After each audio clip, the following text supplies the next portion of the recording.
Welcome back, everybody. Welcome back. It's podcast time. It's Again. podcast. Yeah, it is podcast time.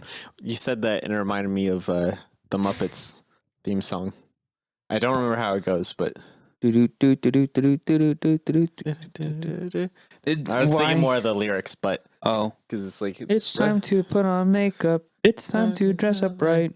It's time to. Why do I remember this? Show tonight. It didn't even come out when I was a kid. No, but we were big fans. It's true. Well, I wasn't, but you and like Ethan loved the Muppets as kids. We watched like an entire season of the Muppet Show. We have season 1 through 3 on DVD. Both our families do. The thing is that we would watch an entire season plus a few more episodes on the drive up to your house every time we drove to your guys' house. Yeah. And eventually my dad's like, please watch something else. Please watch something else. I remember one time we were on a road trip. We were going to Colorado, and I rode in your van. I don't think you were. No, you weren't in it. It was no. Your dad, your mom, I think. Yeah, your dad, your mom, and me and your two brothers. And they put on Lord of the Rings 2 Towers. And Nice. we were watching it, and suddenly we went from on a highway near the beginning of the movie to pulling into a gas station after the Battle of Helm's Deep. Just blipped it away in sleep. All three of us just zonked out because we stayed up. We were 8.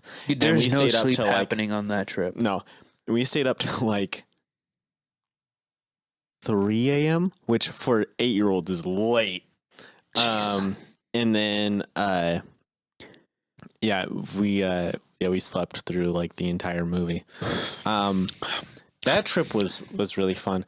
Highlight is that one night when all the lights are off and I'm looking around in the bedroom and I suddenly go, guys, I think I'm dying. I'm seeing in black and white. And then everyone starts laughing at me. And I'm like, no, I'm dying. Because there's a video game that I played where when you were about to die, everything went black and white. Yeah. And I was like, guys, I'm dying. I swear I'm dying. And so someone got up and turned on the lights and it was in color. And I was like, oh, it was just too dark to see color. That's an interesting effect. So yeah, guys, I'm dying. I can't see. To be fair, I had terrible altitude sickness, and I felt like I couldn't breathe the whole time. So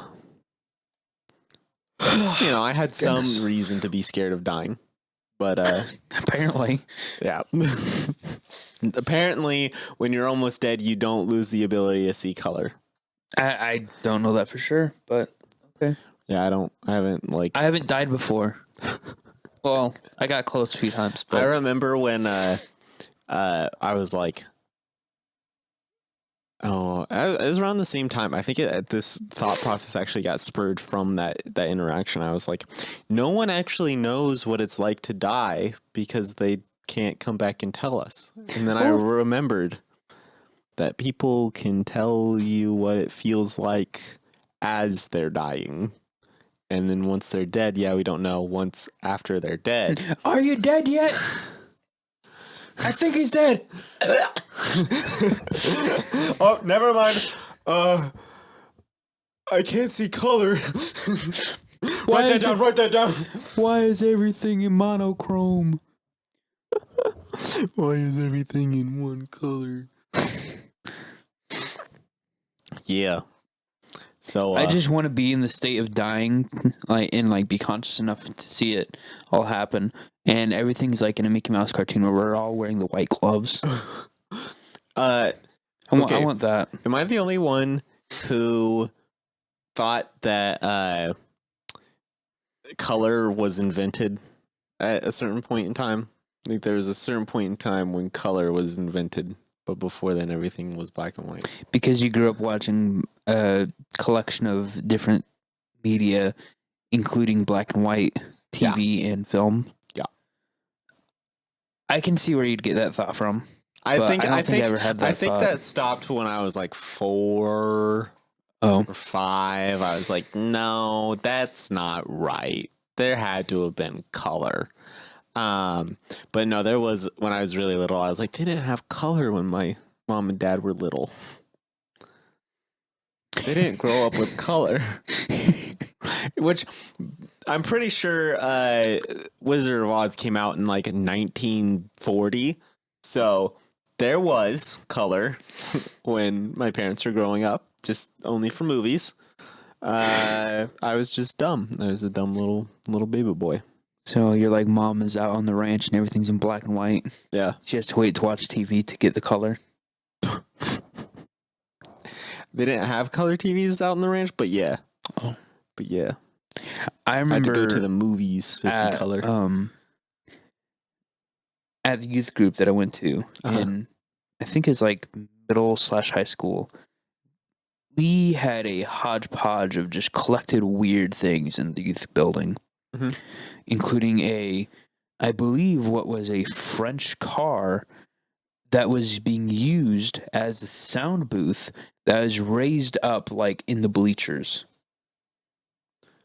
I am struggling to picture what you just said to me, but yes. Correct. So there's like two bleachers, Uh-huh. and then like in front of it was like the front area and then the stage, and so that was the setup. But in between the two bleachers was this hallway that led to a back room.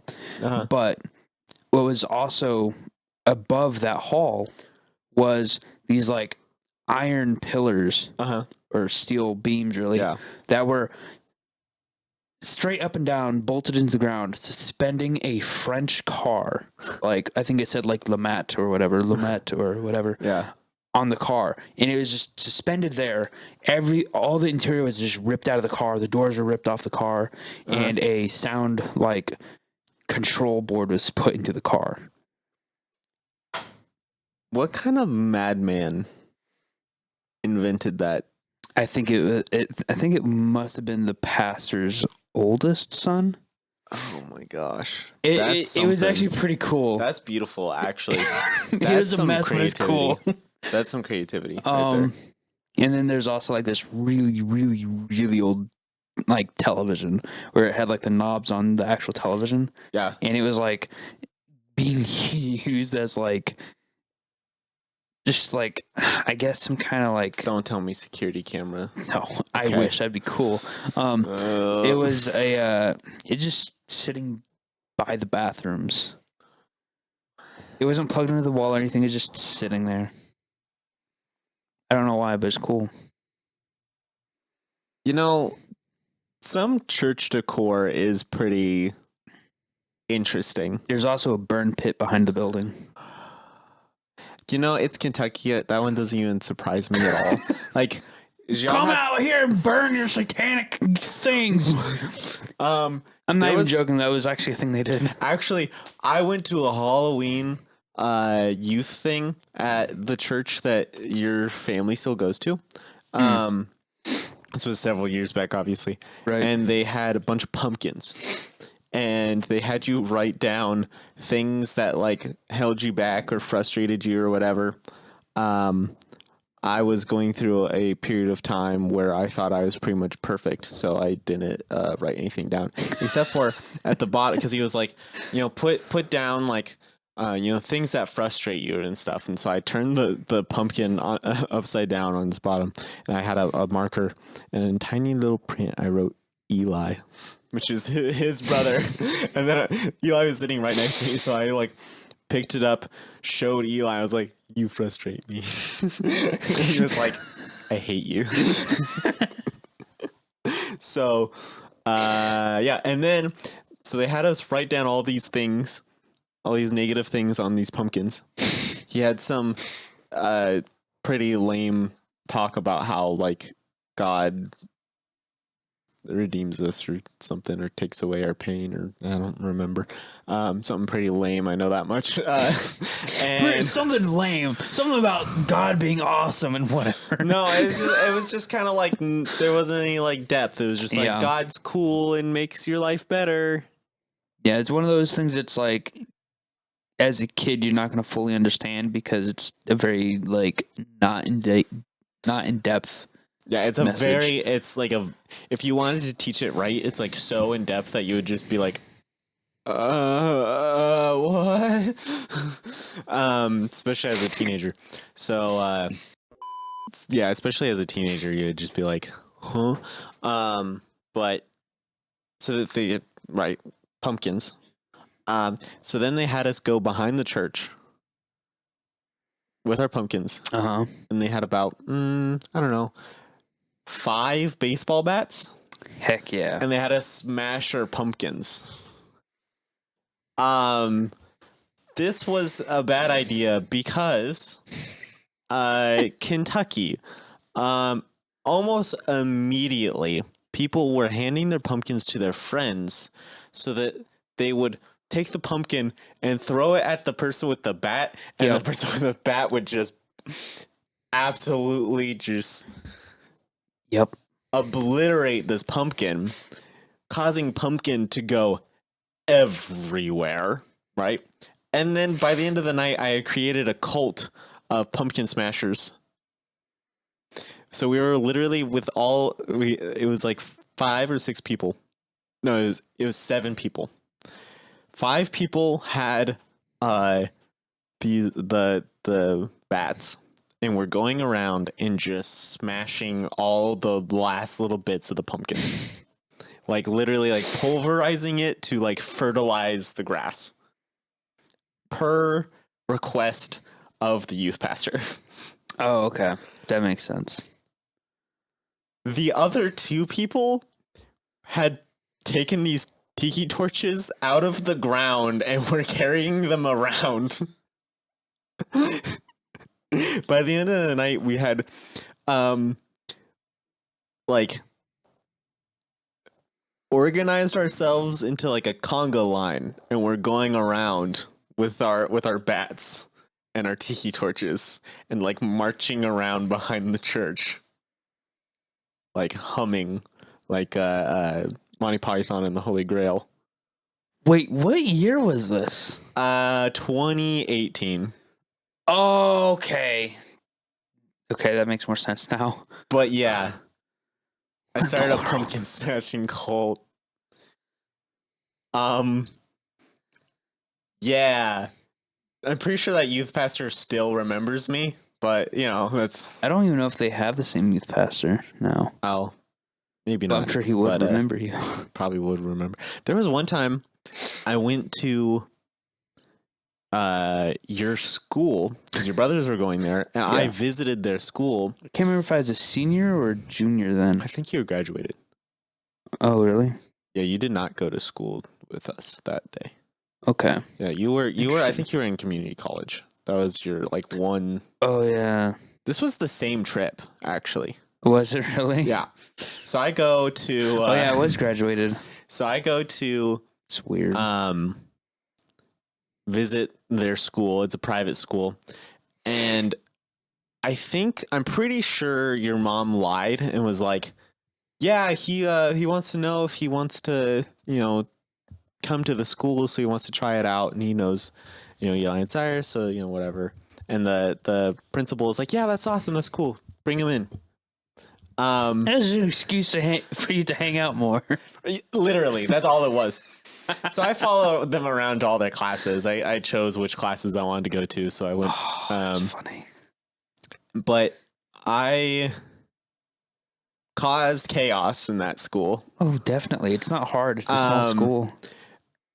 The biggest thing that caused the most problems was I tried my best to dress up to their code because they have a pretty strict dress code. Yeah. So I wore like a school hoodie that Eli lended to me, and I wore probably just some black pants and stuff. I tried my best, And well, what I didn't realize is that they have a rule about the length of your hair as a male. Yes. You cannot have hair over 3 inches or something like that. No, or even shorter. it can't touch your collar. You can't. That's really. See, here's the Because thing. almost all the kids had like buzzed. Here's what probably it was. Because chances are the handbook said one thing, but the teachers only enforced another thing. So when I was going there, it was your hair cannot touch your collar. Because I remember there's a kid, I'm not going to mention his full name, but his name was Jared. And he got away with not having to cut his hair for the longest time, even though it was really long, because he just put it in a man bun. He's like, it's technically not touching my collar. Oh my gosh. Technically within. Oh my gosh. Wow. That's pretty smart. But he might have been the reason why they changed the handbook. they might. Yeah, they might have. So I had, my hair was like a little bit longer. It was like 4 to 5 inches long. Mm. I had people ask me, I had these kids ask me, which they were like my age. They were like, how do you keep your hair so long? Because they had been going there like their entire life. Yeah. And so they're like, how do you take care of your hair when it's that long? I'm like, guys, It's just 5 inches long. It's not that long. It's only this long. Like, I use shampoo. I don't. What do you want from me? Like, okay, my glob of shampoo that I use is like a little bit larger than yours, but also I can't use like a bar of soap on my head like you because you're basically bald.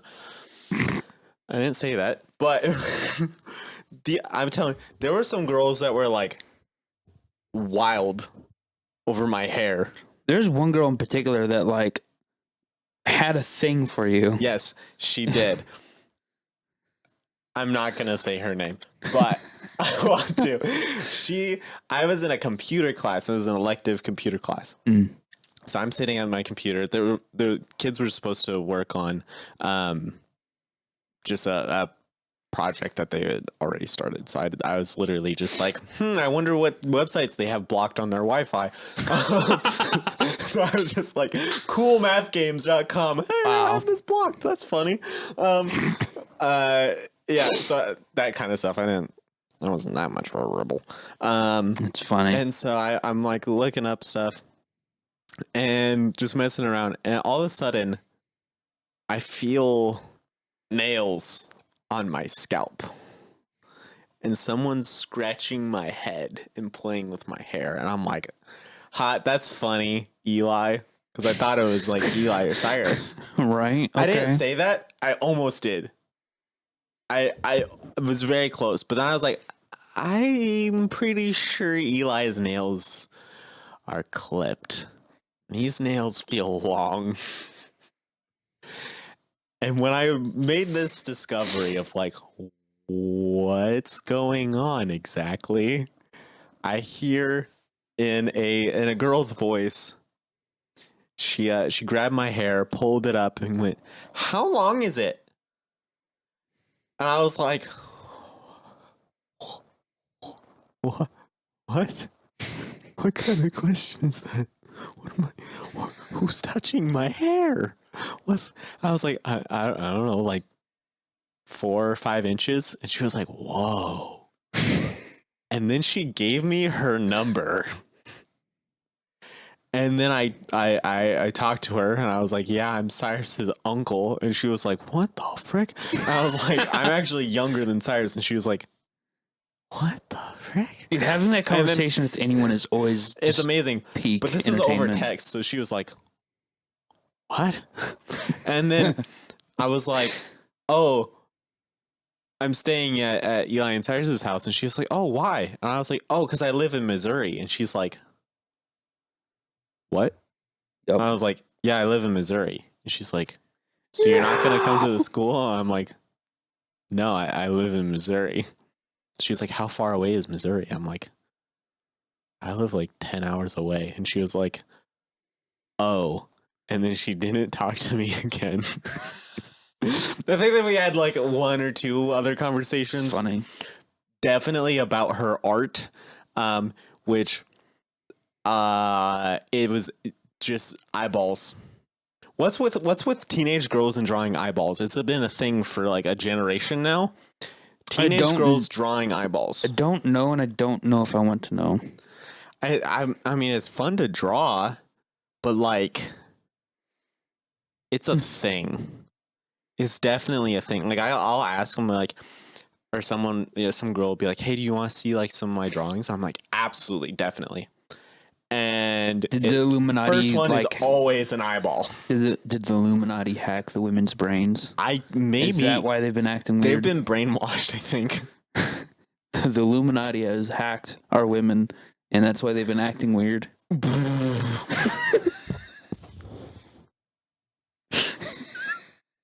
It was WAP. WAP ruined WAP. Women. No. Anyway, so yeah. Complete and utter change of subject. I had fun with that. That was fun.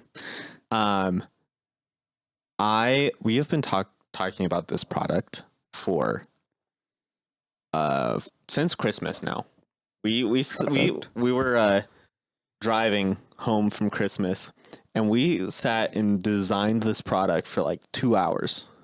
I missed turns because we were designing this project. Dude, I don't even remember what we're talking about. Thigh bags. Oh, yeah. Leather pouches that strap to your thigh.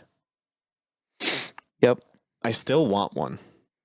It wouldn't be hard to make. I want one that's somehow designed to have like a holster in it for like camping, like an open carry holster.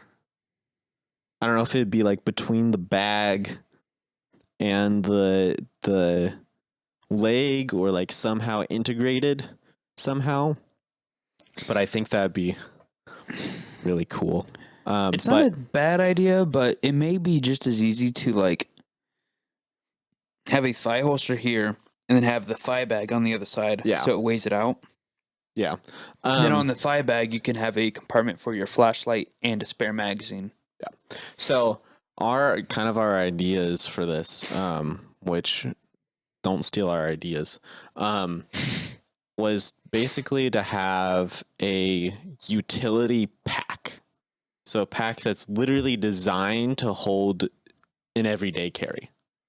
So like a pouch for a notebook, a pouch for a wallet, a pouch for, or like a little strip of leather so you can clip a flashlight or a pen or whatever to it. A pouch for, a larger pouch for loose items. Maybe even like a little pouch for like coins or something. Who knows? We had some pretty cool ideas. Some ideas that we liked. Spaces for knives to go in. You could get it designed differently if you wanted it like camping, so you could bring your flint and steel or your lighter or whatever. First aid kit. That's probably what the like larger space would be used for. I think most people, when they buy a thigh bag like that, it's usually for bigger stuff like first aid kits and whatever else, because I think a lot of those people are, like you said when we were first talking about this, are people that ride bikes. Yeah. So I discovered actually through TikTok that there is a big market for thigh bags for bikers. But the thing with that is that you have gloves. You have driving gloves. And so a bag is easier to grab your stuff out of than a pocket. And so your pocket, you would probably want maybe wallet. I don't even think you would want your phone. I think you would want your phone in your pack. Actually, probably. I would prefer to have a pouch for like everything in my carry. The difficult part of making a thigh bag out of leather for someone that does biking would be making it basically weatherproof. Yeah. And like, it's not that it can't be done, it's that it's just hard to do that without using special materials and or just techniques that I don't have experience with. Can I still do it? Sure. Can I find ways around it to where I can just do something different? Sure. So But let us know if you want that product, because I still want it. Like I'm over here thinking like, hey, can we start like designing these and like I'll help out and I'll get a bag out of it. Well, here's the I thing. want one. With that said, I have an obscene amount of leather in my room. So I'm not opposed to making this product. It's just we need to sit down and actually do it. And design it and design what pouches we need. And then you probably have to go talk to someone about like, hey, how do I make a pouch for a phone? Well, I don't really need to talk to somebody. Basically, what we need to do is we need to find out like the majority of the sizes of phones. I would use your phone. My phone.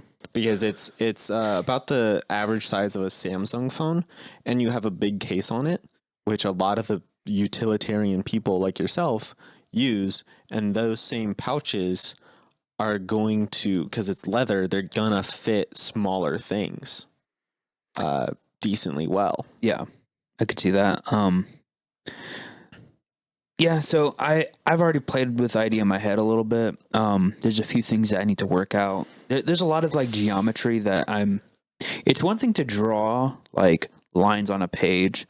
It's another thing to like take a 2-dimensional drawing and make a 3-dimensional product. Yeah. So that's something that I don't have a lot of experience with. I have a couple coworkers that their job is research and development. They are their R&D team. If I came to them and said, hey, is this something that you think we could sell at the shop? Like, is this a pattern we could sell? Maybe. They might actually design it for us. Or maybe not. But if they do design it for us, it won't be done until probably end of this year. Yeah, probably. Also, you could do specialized packs. So, you have a camping and biker pack where, there's a flap that holds all your stuff. But you can also do like an electrician's pack where it's open, but it's secured to your thigh. And so it's less of a thing. Also having it so it's more designed for tools to lock in more like tightly. Having your wire nut pouch, having that be closed. Because I found with the belt that I was actually borrowing for you for a lot of electrical work. Yeah, you know its problems, don't you? I was crawling through an attic and everything spills out of it. Yeah, because it's terrible.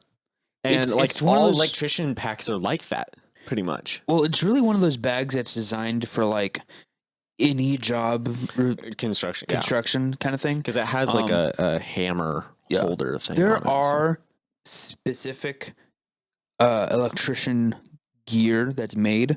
The problem is a lot of them have that same similar issue, but they also have the issue of just being like Joe Schmo doesn't use any like specialized electrician bag. He'll use like specialized electrician tools, like the nice stuff, like Klein. But a bag is a bag, he'll just like grab one he likes, or he's like, oh, I heard good reviews on this and it just works for me, and it's not really meant for that magnets task. Sounds great to hold your tools.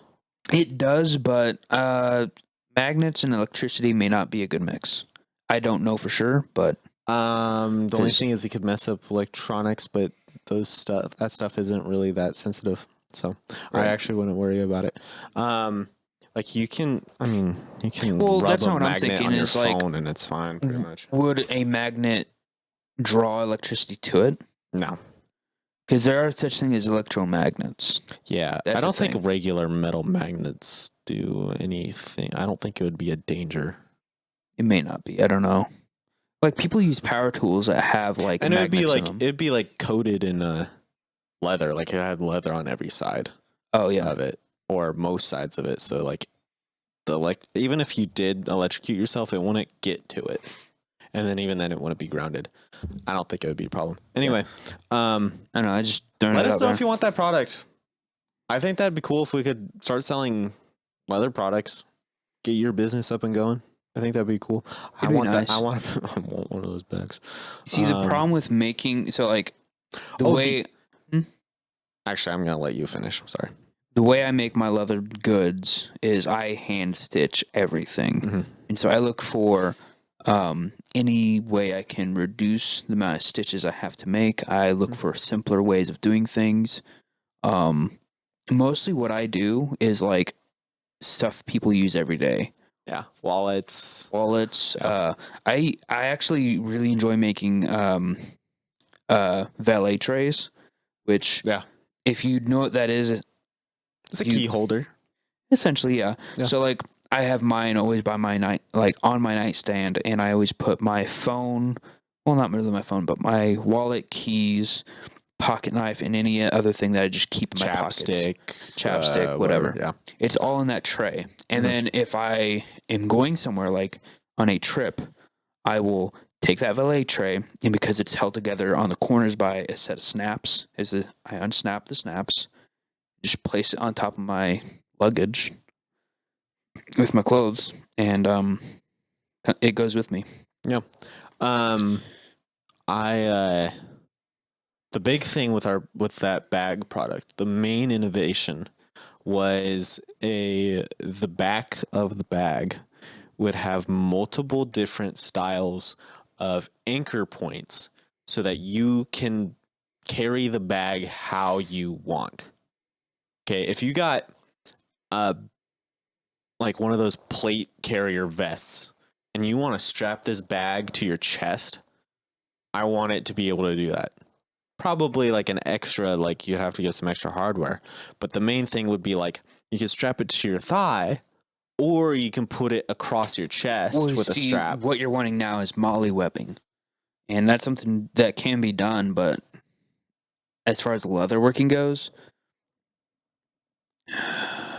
basically the idea is the main thing that we talked about was having it so you could strap it either to your thigh or across your chest with a shoulder thing,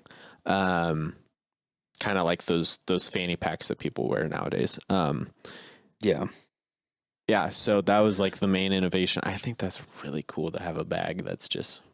Speaking of which, I've already put together a bag of my own that does that. Oh, really? Well, it doesn't sit on your thigh. It's just that bag. Oh, that bag. Oh, yeah. Yeah. You've purchased a bag that does that, and it's for the utility of a kind of an everyday carry.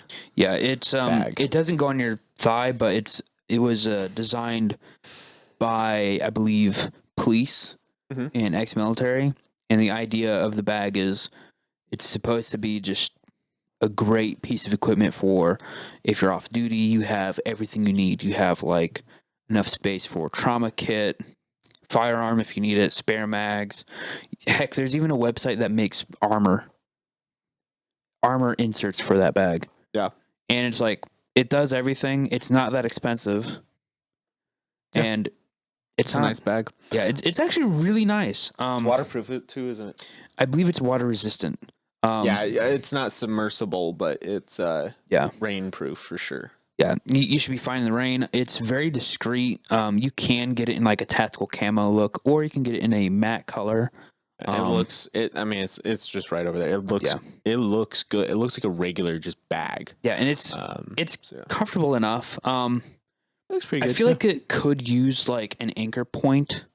Like if it had a separate like kind of smaller strap that attaches to the main strap that you can take off of and then like use it as an anchor point to the other corner of the bag. That'd be nice. It's not needed, but it'd be nice. No. That's fair. If you're wanting to know what that bag is called, comment down below and ask us what it is, and we'll let you know. It's a nice bag.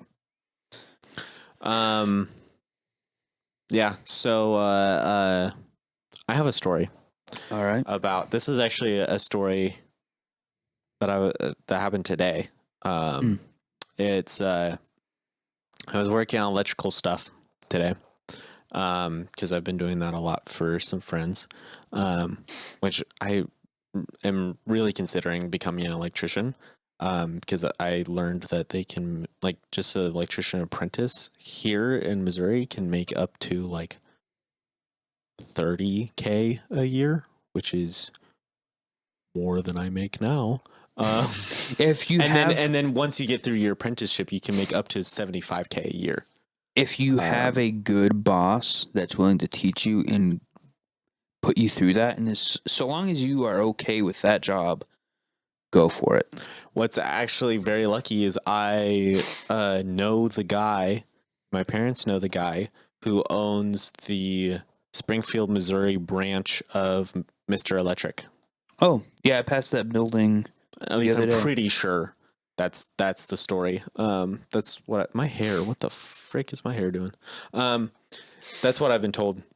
And so there's tons of companies, actually construction companies that I know the people in, that are needing electricians.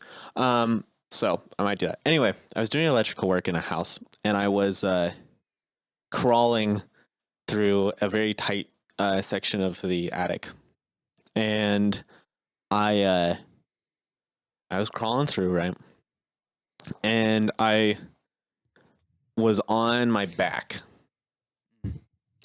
and I lifted my right leg up, and I felt this kind of jabbing in my side, like right under my rib. And I was like, oh, I must have caught a pretty good what is that called? A piece of wood. What is that called? A splinter. Oh, a splinter. Like a pretty good, like, you know how 2x4s will kind of, sometimes they'll just like a big piece will come off. Yep. Some of them. Which I had just crawled over a 2x4. So I was like, oh, I must have caught a pretty good splinter. And I was thinking, well, I could just move my leg up and it'd probably snap in half. Like, I've done that before. Just like, oh, there's this big splinter thing. Just kind of crunch, move it out of the way. But I was like, that might actually kind of hurt. This feels pretty big. So I look down at it, and it was, my knife had opened in my pocket, opened and pointed and started jabbing into my side. It wasn't like fully extended, but so it like deployed enough to where the blade is out. The blade was out and the tip was like pointed. And if I had just decided to go and just like went up, I would have stabbed myself in the rib. Maybe whenever like a good decent cut, and I was like, "What the frick? This has never happened before."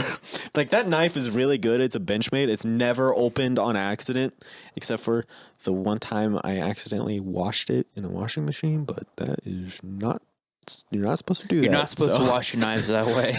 And then I like, after that, I got it like re-tightened up. You came by and tightened it up and make sure it was fine. And it was great. I think I just forgot to lock it at some point. I think I opened it, used it, and forgot to lock it. And so as I was crawling over this 2x4, it pressed on the button and opened in my pocket and like turned around. And yeah. Is the button facing outward or inward to you when you carry it?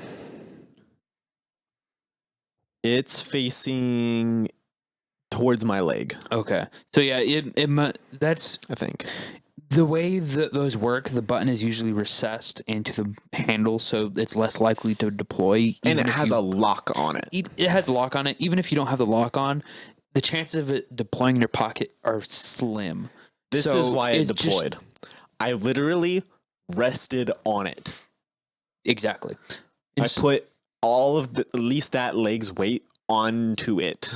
And so I pressed the button and then pushed its way out of my pocket and like bent the fabric of my pocket around, because it was clipped to my pocket, and so I do that, and I was like, oh wow, that's dangerous. Okay. And I close it back up, lock it, test the button a couple of times. I'm like, yeah, no, it's still good.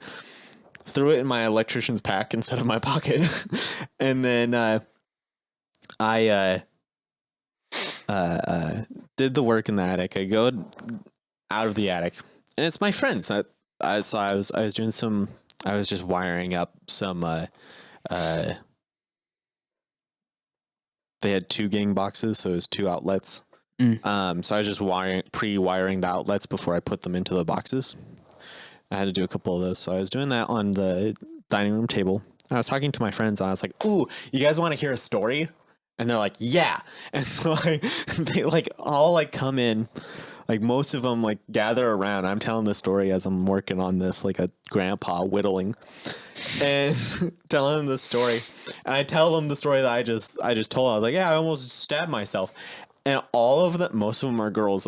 They were like, you almost stabbed yourself in the rib like not even 20 minutes ago. I was like, yeah. Oh, I probably should have told you that you might be a little squirmish. They were like so upset at me. It's funny how like as a guy, this is just normal to us. We're like, yeah, I almost got seriously hurt. And but yeah, it's like I almost electrocuted myself several times, and I tell them that, and they're like, ah. Like for guys, pain and death are like kind of funny. It's usually funny, especially when it's like, okay, for those who have like seen videos of soldiers out in like the field doing work, and like they see or hear a rocket fly by or in like a huge explosion, and they're like, and they just start laughing. It's like, yeah, they're not laughing because it's funny. They're laughing because they're alive. Yeah. So there's too many times I've seen footage of that where it's like, they're like a RPG will fly past them, hit something, like no one's seriously hurt, like pretty much a miss, and then one of the guys is just like, you missed, and then the entire company starts laughing. And that's male humor right there. I was like, we could have all almost died, but instead of like panic, fear, or emotionlessness, we're just like, ha, you missed. You didn't kill me. Yeah, we're dumb enough that we'd like do that, laugh, and then moon the enemy. Yeah, pretty much. But we're America, so we'd still end up winning. Yeah, it'd be fine. But yeah, it's just weird how like injury is a commonplace amongst us. Like, yeah. Wait, I didn't share this in the podcast. I don't even know if I told you yet. I'm scared. I went to watch a coworker of mine get cut in half.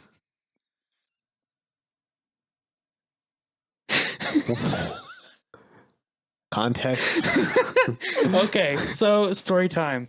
It went from you getting nearly stabbed by your knife to I almost saw a coworker get cut in half. Almost saw. I didn't hear the almost. I heard went. Oh. I went to see my coworker get sawed in half. I'm like, no. Did you go to like their surgery or something? No, here's what happened. So, okay. Leather shops, well, not even leather shops. The leather shop I work at, we have a splitting machine. This machine is Italian. It's called a Mosconi. It's a nice machine. Not really. It's not. It would be nice if it was like new and like in great condition. The problem is that we don't know exactly what its problems are. And when we found out what problems it does have, it's hydraulics and weird stuff that we don't even know where to begin fixing. Yikes. Besides the point, we're splitting leather. So the main splitter, he'll put a side in on one side and I'm on the other side, and I'll cast a side, put it on the table, and we'll like write how thick it is across the board. So it's let me get this straight. You're getting an entire like animal, an entire... Only half of it, because like whenever we get the leather, they come in sides, so it's like the left or the right side. Yeah, so the left or the right. So it's cut down the middle. If you like imagine like a bear rug. Yeah. It's cut down from head to tail. Yeah. And so you're getting one half, and you're putting that through the splitter, or that's what comes out of the splitter? Well, that's what we're putting into the splitter. Okay, and the splitter does. Mm-hmm. And the splitter will take, so like let's say it's the leather is 10 ounces thick, so it's like this. And when it goes to the splitter, it cuts off the bottom and leaves whatever you want it to like split it you to. You said 10 ounces. That's not a measurement of thickness. Millimeters? With leather, it is. They measure it in ounces. Okay, yes. We already have weight ounces. Yeah. And liquid ounces. Now there's leather ounces, which is a measurement of thickness. Yeah. So it's volume, weight, and thickness So okay, so like is an ounce. That's so dumb. ounces of leather is funny because it's like it's based off of like this much leather weighs this much. And so I can't go into the specifics of it because it's been a while since I've dealt with it, but That's fine. just to let you know, leather is measured in millimeters for thickness, but it's also measured in ounces of thickness. Don't know what to tell you.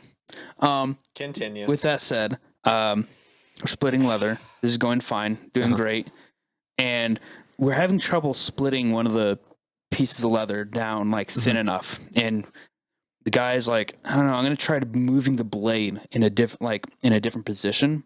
So like he takes the sharpening stones off and he adjusts the blade and he makes sure his tension is right. He does all these things to make sure it's doing what it's supposed to. He turns on the sharpening stones. The blade is sharpening. It's doing its thing. Meanwhile, a little bit of context may be needed. This blade has been on this machine for a little while, and it's like less than half of the width that it came in. Oh my gosh. So we've used a lot of blade. Wow. This machine also has a bunch of sensors for safety. It will shut down if things are like going bad. And so we're about to split this new side. And as we begin feeding this side, the machine starts screaming.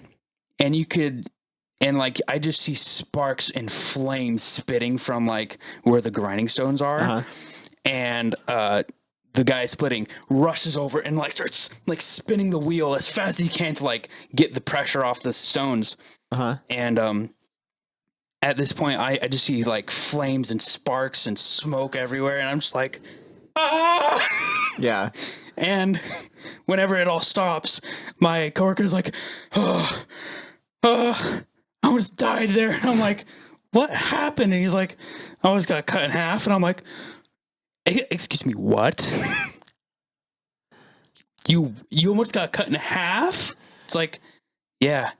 And so he's like, come over here. And so the blade was thin enough that it went under the sensors and got shoved into the metal frame of the actual splitting machine itself. And because of how fast that thing is moving, it would have just broken, shot a blade at him. So like, if what didn't happen? If he didn't take the pressure off the sharpening stones, oh my god, it would have just shot a blade straight at him. Basically, if this man didn't, with his if quick he was thinking, just a little slower, quick thinking, go, oh, let me do this thing with the sharpening stone. This blade would have been launched at mock Jesus. At him where he was was it where he was standing when he was taking the pressure off of the yeah, so if that just didn't work, he would have died. Because like the blade would just would have taken the path of least resistance and just shot through the machine and through him. Okay, so what if he decided, oh Lord, it's dying, I'm getting out, or standing in the place that I'm in? Would he have died then? If he just left? If he just stayed where he was when it started going awry.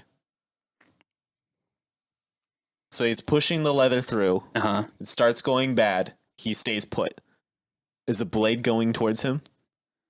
Yeah, it'd break and probably throw a blade right through him. Keep in mind, this all happened in like under like 20 seconds. So man had fight or flight, chose fight, and had like, I don't know, 20% chance of winning and won those odds. Yeah. What's the religion of this man? Gypsy, I guess. Oh, pagan. He doesn't.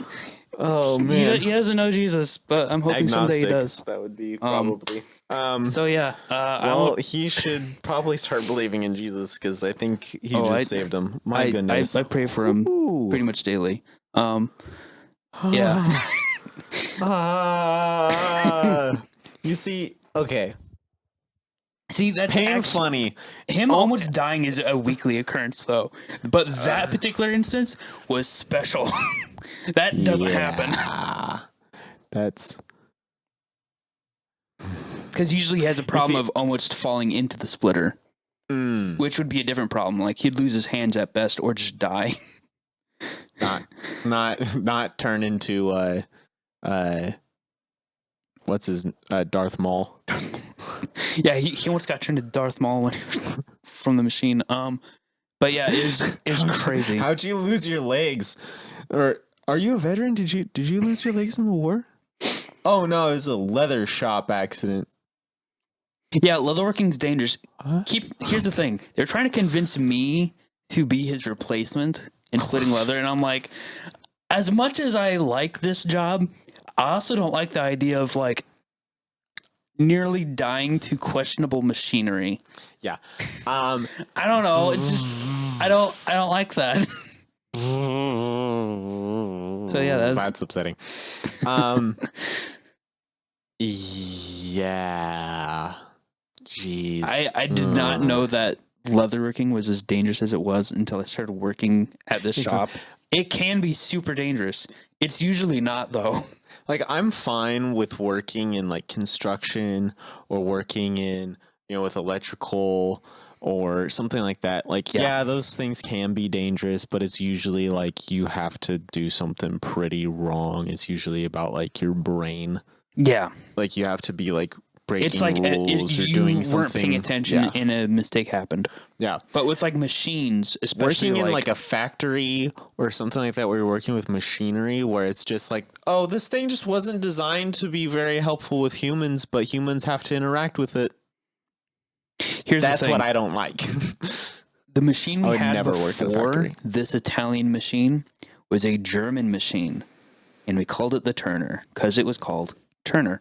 And made by Turner. Yeah. Okay. Yeah. And I think now there's 3 of them left in the world.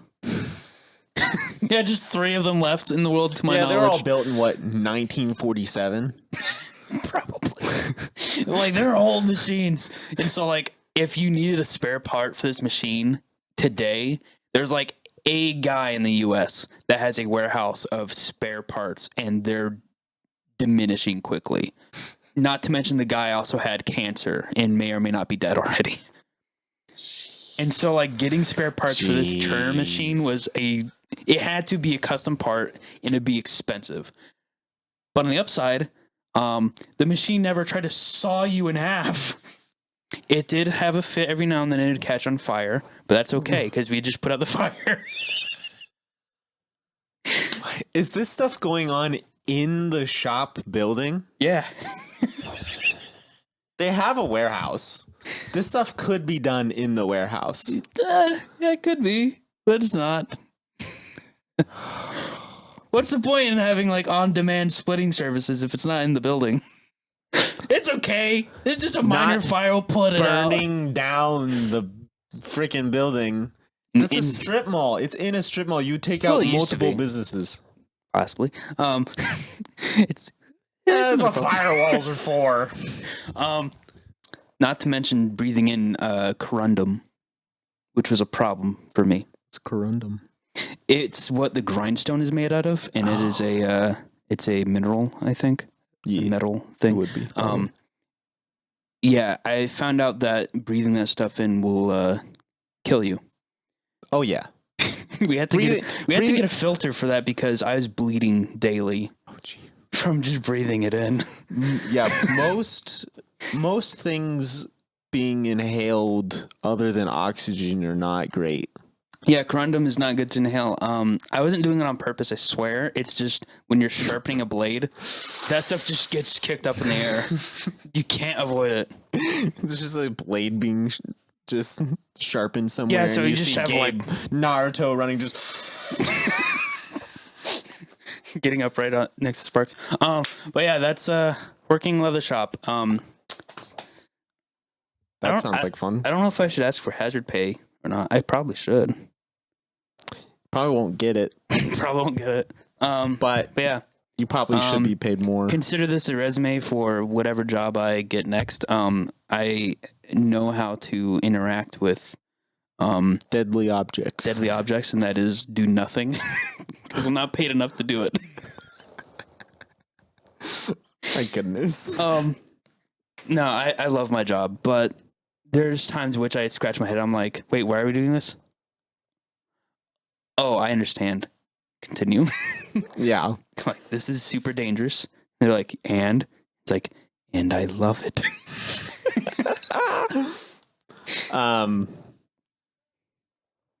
Yeah, that's pretty much electrical work. That's pretty much a lot of electrical work. I will be very stern when I say this. When I do electrical work, I follow code very strictly. With that said, code is a little sketch sometimes. Because it's like, okay, your junctions have to be inside of a box, either a metal or plastic box. Yeah, it's sealed and like the wires are like held down by things, and you have to have them all like in the wire nuts and wire nuts has to be done properly. Yeah.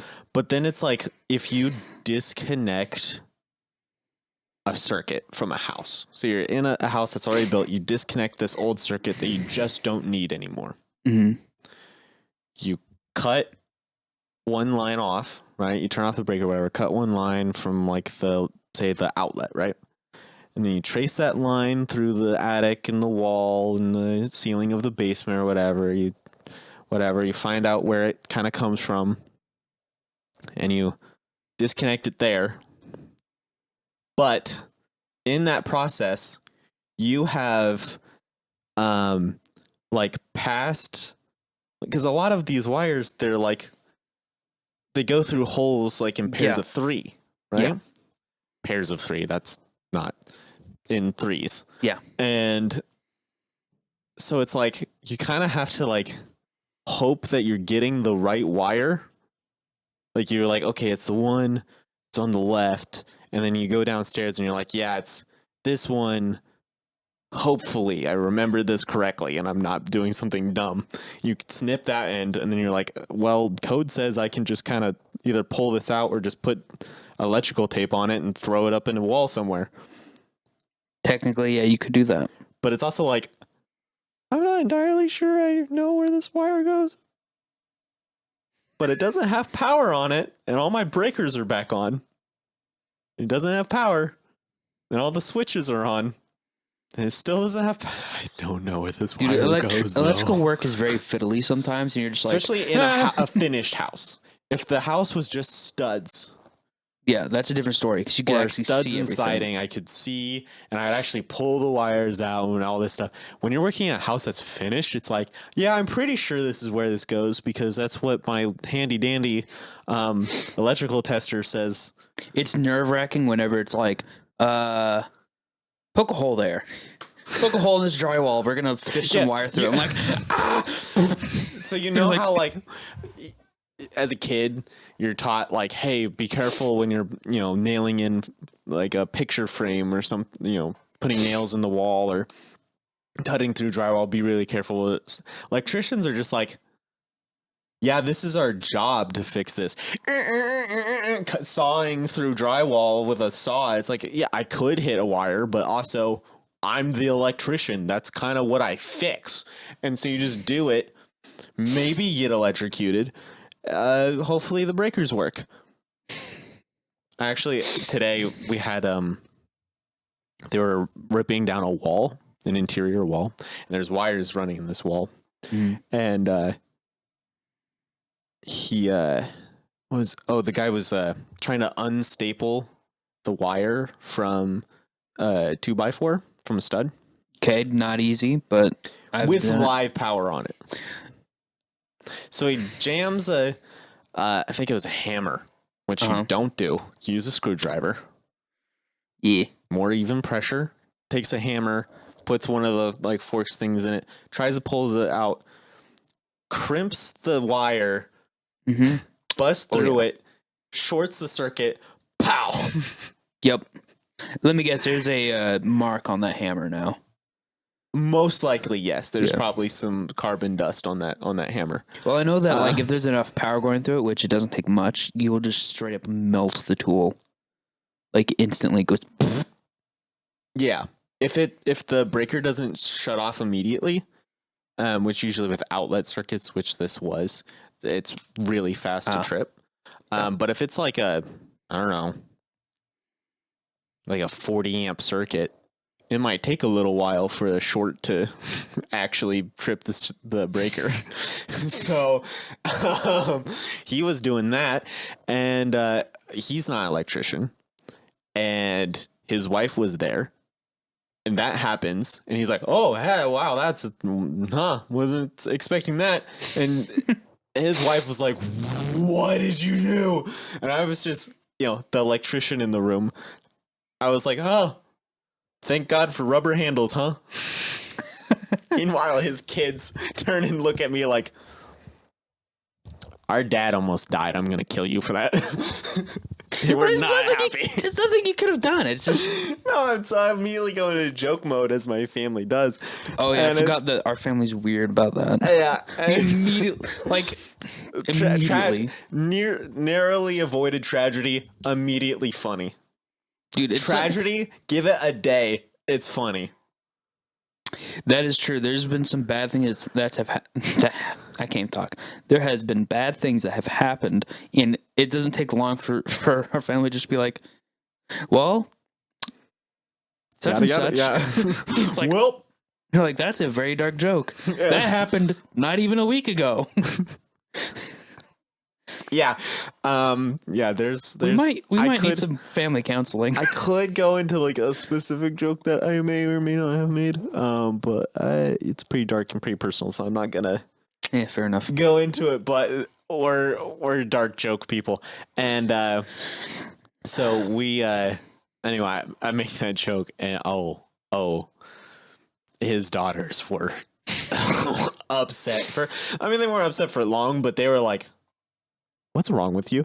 And then you're like, this is normal for me. The actual guy, hyped up on adrenaline, was like, "Yeah, really, this is amazing. I love this hammer." I like rubber handles. This is nice. And then I was like, okay, let me look at it and actually fix it. I'm like, oh yeah, that was a good job there. You did pretty well, basically sawing this in half. And so he was like, how about you do this? And I was like, yeah, I can do it. And then I had to. Turns out that wall he took down had all of the power for the upstairs lights on it. Mm-hmm. And so I had to move it to a different wall, which is the first time I ever had to do that. It's actually not that hard. Nah, it's not too bad. You just put a junction box in there and wire nuts, put them together, and bada bing, bada boom. Run like a new wire and from it was super easy to do. Actually, I did it in like 20 minutes. And how do you know that's up to code? Me father. So you just double checked with them. So basically it's if your junctions have to be inside of a box, the wires that are going into the box have to be retained some way, which most boxes have built-in retention. Oh yeah. Opening, so you just kind of shove the wire in and it holds the wire down. Then you cut the casing for the wire. It has to be inside the box, so everything outside the box has to be in the outer casing. You do all your junctions, and then that box has to be secured to something that's structural, some part of the actual structure of the house. So a ceiling, rafter, or a stud or something. That's code. It's up to code. So as long as you're using the correct wire gauge, you're good. Yeah. I know that like some places, depending where you're at in the country, code changes, but yeah. I also found out that Missouri did not start enforcing building code until the guess 90s. What year? The 90s? Yeah. 2008. Oh gosh, are you serious? Actually, could have been later. Maybe like 2011. Let me Google this real quick. Oh my gosh, really? When You're was me. What the? Oh wait, you just told me. What the? Oh. That's nice. Here we go. When was Missouri Electrical Code introduced? Okay, I found this on the web for when was Missouri Electrical Code introduced. 2017. This is 2014 there. 2014? Electrical Code. So, okay. My dad says he remembers when it was introduced, which he's only lived here since 2003. So somewhere between the years of 2003 and 2011 was when Missouri Electrical Code was introduced. I specifically remember when they introduced outdoor deck building code. That was like 2012. They have a code for that? Yeah, of how decks are supposed to be built. You know why?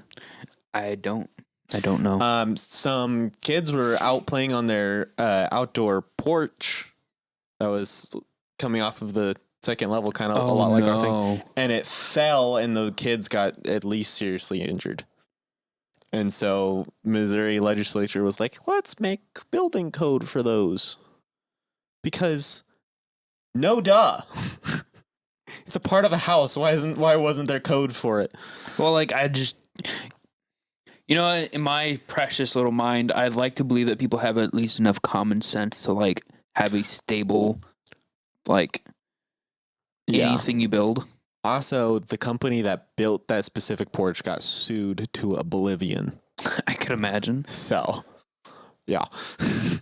That's that was the thing. If you live in Southwest Missouri, or I guess just Missouri, between the years of like 2007 and 2017, let me know if you remember that story, because I do. I don't, because I didn't live here. Nope. I think that's the podcast. Dang, already? Yeah. It went pretty good. Liked it. It was okay, but I think it's still I don't think we can use any of this. Yeah, and I don't know if people are going to be interested in Missouri building code? Missouri building code, or my coworker nearly getting sawed in half. That was a good story. I like that story. I completely forgot I didn't tell you about that. Yeah, that is a perfect podcast story, actually. Keep doing that. Keep not telling me things. In fact, keep encouraging your coworker to die. That's not what I meant. He has a daughter on the way. Oh, well, then he should probably find a new job. He should probably not almost die consistently. He probably doesn't pay enough. You know what would be great is if we can just get a machine that's not a hand-me-down, that we don't know its current status. Like, that would be nice. It'd be nice to have a machine that's like, it doesn't have to be new. It just has to like not be a death trap. Yeah. All right. Bye-bye, guys. Y'all have a good week.